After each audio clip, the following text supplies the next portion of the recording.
You're commuting home with Katz and Cosby. Now, here's John Katzimatidis and Rita Cosby on 77. Is that a Florida song? It is, because it's Sunshine State. Sunshine State. And joining us now is the congressman from Florida, one of the great ones there, Byron Donalds. Congressman, we're so happy to have you back here on Katz and Cosby.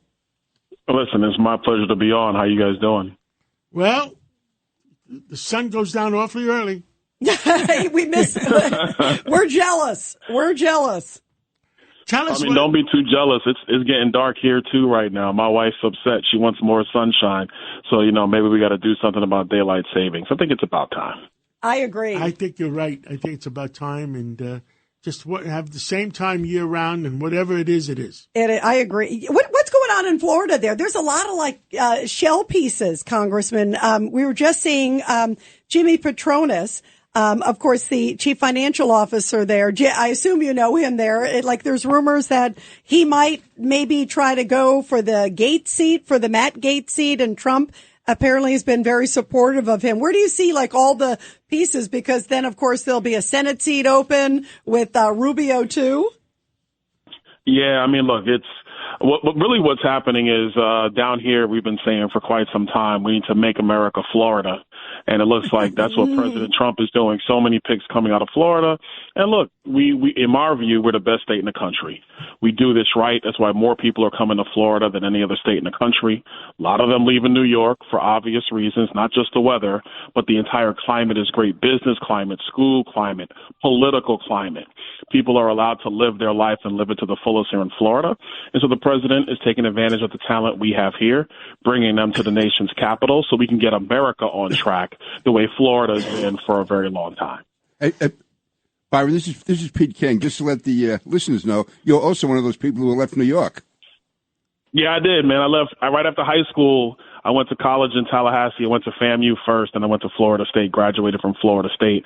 And I got to tell you, Pete, when I got off the bus, the Greyhound bus, because I left it from Port Authority at 17 years old, got into Tallahassee, Florida. When I got here, I looked at the weather and I said, man, it's so hard to go back.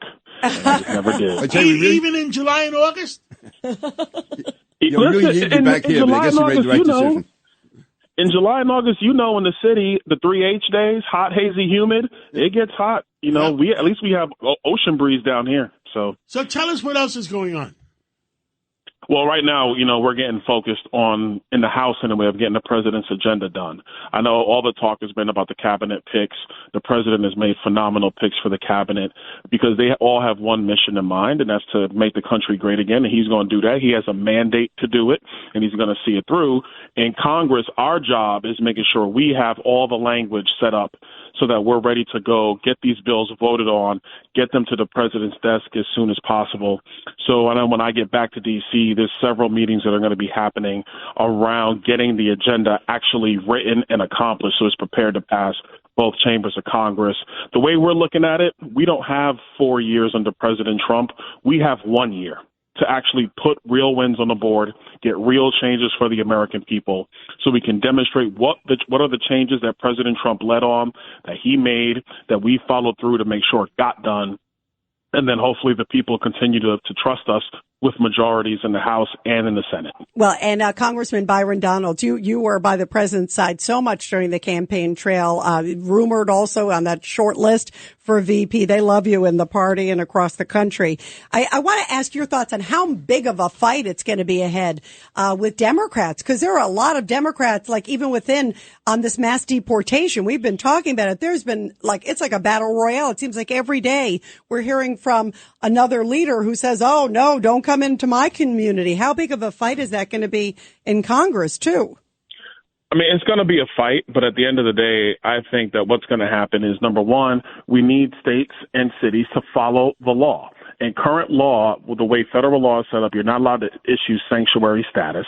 That's number one. Number two, we may not agree with it, but the president of the United States has plenary power, according to the Supreme Court, plenary power to actually execute immigration and border security laws. This is one of the reasons why we've been so frustrated with Joe Biden and Kamala Harris, because there was a lot of deference given to the president on how to execute border security measures. We know what Donald Trump's going to do. Now, these blue state governors and blue state mayors, they need to step up and follow suit. If they don't, as far as I'm concerned, they shouldn't get federal funding. Because what you're basically telling the United States Congress and you're telling the federal government is that if you don't get your way, you're simply not going to follow the law. Forget following political parties. Forget following politicians. This is federal law we're talking about. And if you can't comply with the law, then you shouldn't get the people's money. That's how I think. Yeah. Do you think that the administration and also Congress, you guys there, will reinforce that? Well, I think the administration is definitely there. It's going to come down to Congress. And this is where members of Congress have to be willing to step up, especially in some of these blue states. Look, we got Republicans in blue states. We all know that some of them are my friends. And they work really hard. They won re-election. Congratulations. It looks like Mayor Adams is going to follow through and allow for deportations out of New York. That's what's signaling and happening there. But if you have Governor Hochul who wants to stand in the way of what Mayor Adams is trying to do, that's going to be a problem.